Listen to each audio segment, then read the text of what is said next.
بسم الله الرحمن الرحيم. معي الأميرة نورة بنت فهد الفيصل، وصلت للربيعية اليوم لزيارة بحيرة الربيعية قادمة من الرياض.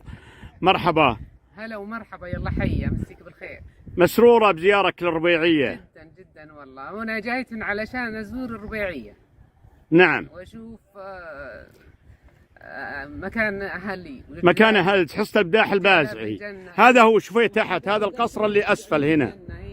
شفتي يا أميرة نورة هذا القصر اللي أسفل هنا، هذه اللي كانت ساكنة أم حصة البداح البازعي. الله يغفر له ويرحمها. أنا جايتهم والله على ريحتها وريحة خوالي. زوجة أمير منطقة القصيم عبد الله الفيصل الفرحان سابقا. نعم. مضبوط. وبعدين أخذت أبوي تعلى في الجنة فهد الفيصل. نعم. نعم. نعم.